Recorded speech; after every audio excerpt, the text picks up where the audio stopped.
Hi everyone, welcome back to my channel. This is Lau with Kenshin Crafts. In today's video, I'll be sharing my light green ink swatches, and I have a second video with darker green inks, so stay tuned for that video as well.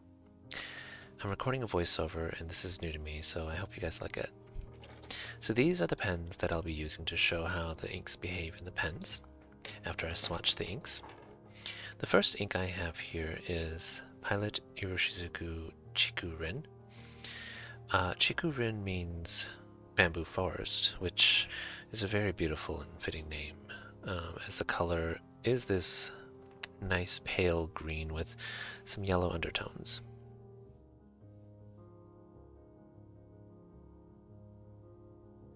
It is a nice soft color, but it's also well lubricated and saturated, so it's easy in the eyes when you write with it.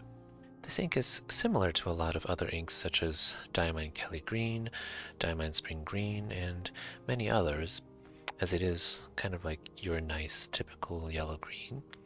But I believe Chiku-Rin can get an almost teal-like shading depending on the paper you use, and in broader nibs that will really allow the shading in this ink to shine.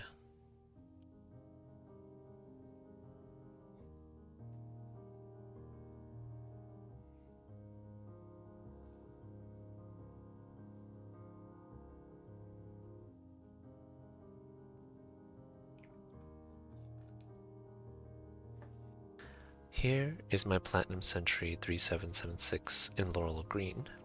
I actually inked this up with the second ink that I'll swatch here in a bit, but they're almost identical in color and saturation.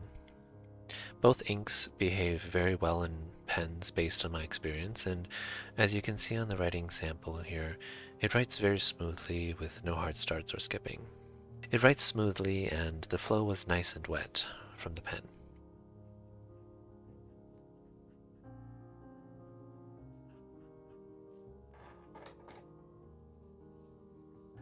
This next ink is Bungubox Tsuyu-hikari.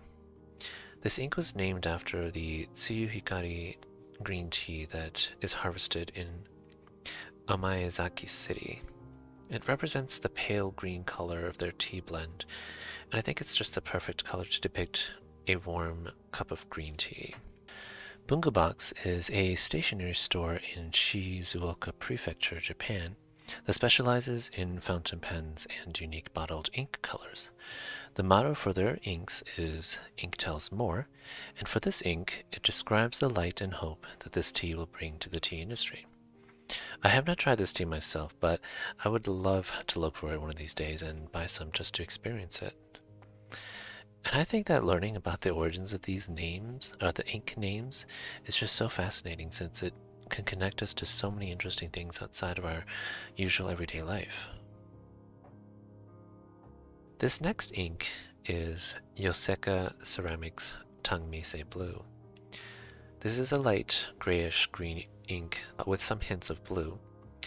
Tang Blue was one of the 8 inks that Yoseka collaborated with Ink Institute and ceramic artist Schon. This ink represents the color of Celadon porcelain during the time of the Tang dynasty. Therefore, the name of this ink was derived from a combination of Tang for the Tang dynasty, Misei-chi, meaning secret color porcelain, and blue to describe the color of Celadon porcelain during this time period.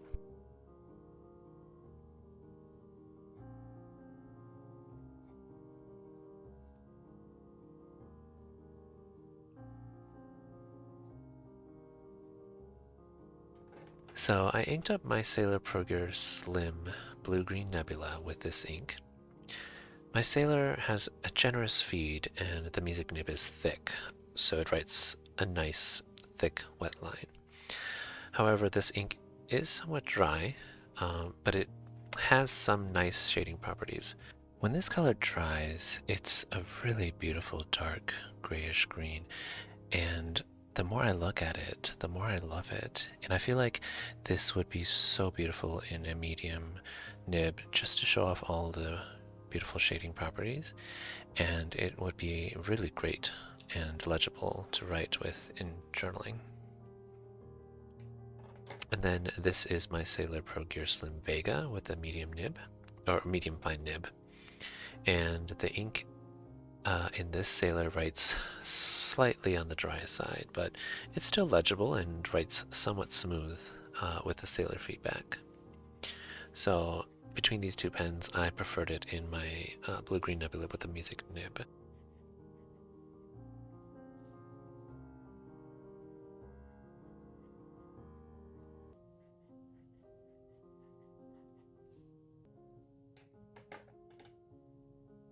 The next ink is Pilot Iroshizuku Inaho. Now, I'm sure you all know of this ink already by now, as it is one of the 3 inks that Pilot discontinued a few months back. This isn't a color I usually go to, but I think it is for a lot of you guys, so it's sad that Pilot discontinued this color. So Inaho means rice green, which is an interesting name for this color. I think the name of this ink represents the golden brown fields of rice paddies during the autumn season when when the rice paddies are ready to be harvested. It's a beautiful pale yellow brown, which is almost olive colored. I have it inked up in my Sailor Pro Gear Slim Autumn Moon with a medium fine nib. This ink is saturated, lubricated, and very well behaving. This combination writes very smoothly.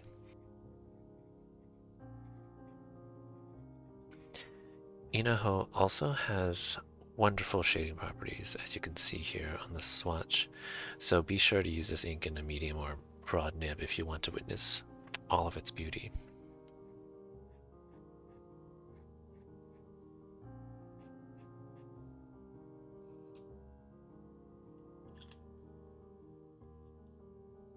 These next 3 inks are by Ferris Wheel Press. This was one of my first purchases from Ferris Wheel Press early in my fountain pen journey, and I bought the 85 milliliter bottle because it came with the soft velvety pouch. It's just absolutely beautiful. I mean, just look at how beautiful this box is. So I know a lot of you don't care for the boxes and you just throw them out, but I keep mine and, just store my bottles.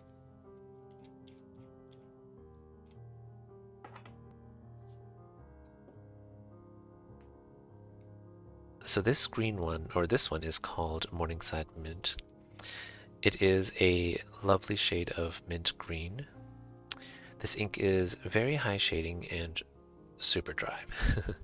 However, if you do have a pen that has a generous feed and a wetly tuned nib, this ink will flow very nicely.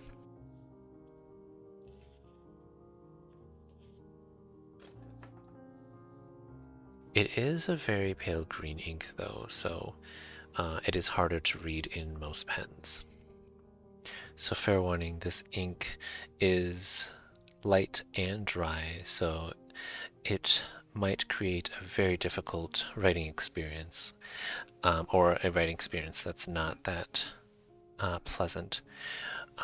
But I believe if you try putting white lightning into this ink, it might make the experience a little better. I have this inked up in my Lamy All-Star, and it is quite legible due to the generous nib.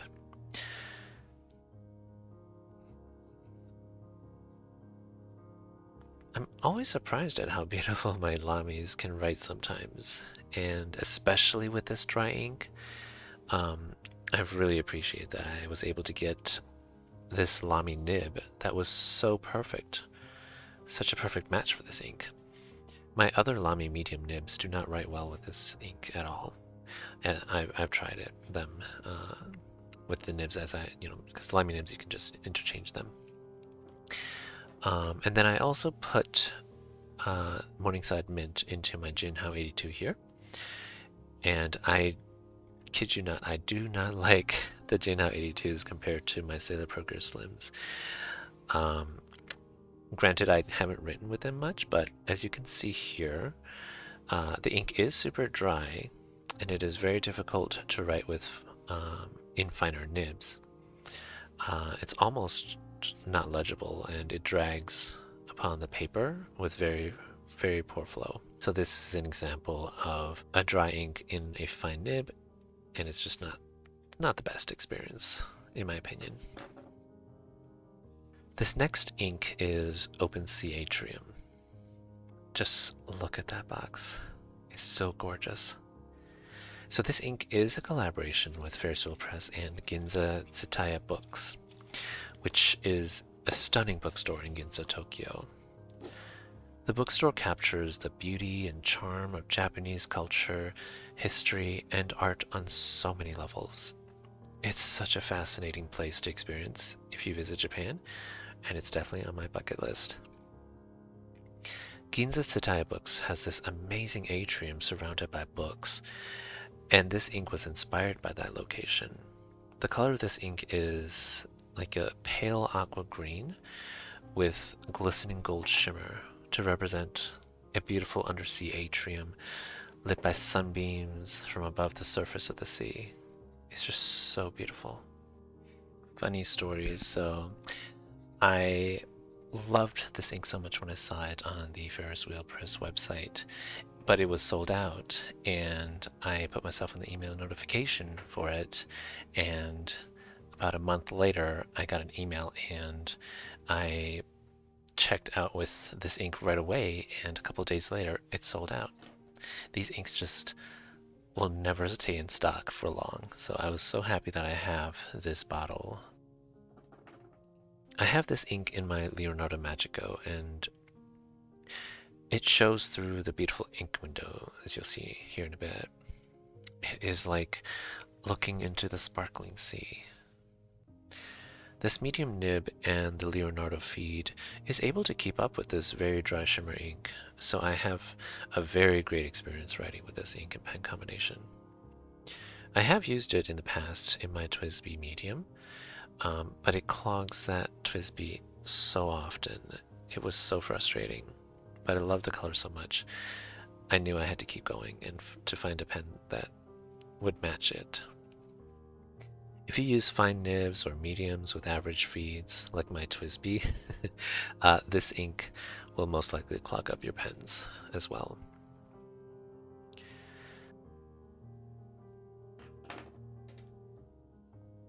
This last ink is called Grand Central Skies.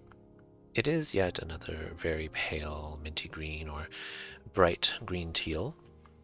The color of this ink was inspired by the celestial ceiling in Grand Central Station in New York, and that depicts the 12 zodiac constellations.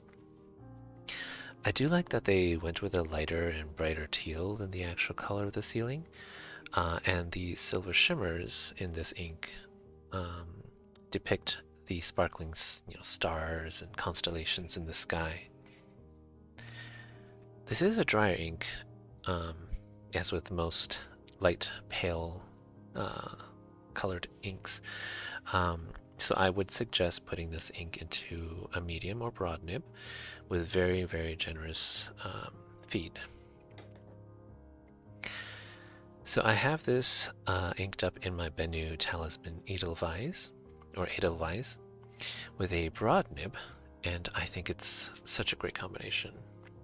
The color of my this Bennu barrel is just so dazzling. I think it matches the ink very well. So Bennus write on the wet side, and they also write very smoothly. So it is the perfect pen for all shimmers that are dry. Just look at how it handles and writes with this dry shimmer ink. I think it's flawless.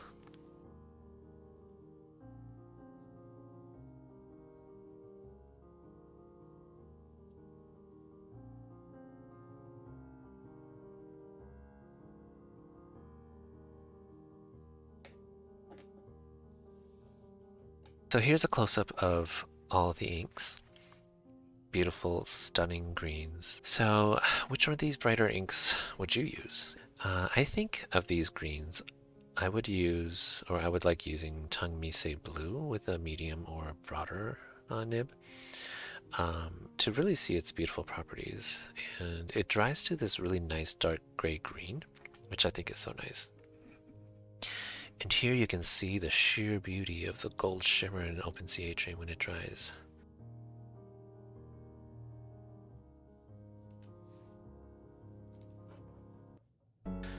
Well, that is all for these ink swatching. Thank you for spending your time with me. If you enjoyed relaxing and watching me swatch these inks, please leave a like and comment down below. It really helps me with the YouTube algorithm, and also remember to subscribe to see more videos in the future. Thank you so much, and I will see you in the next video. Bye!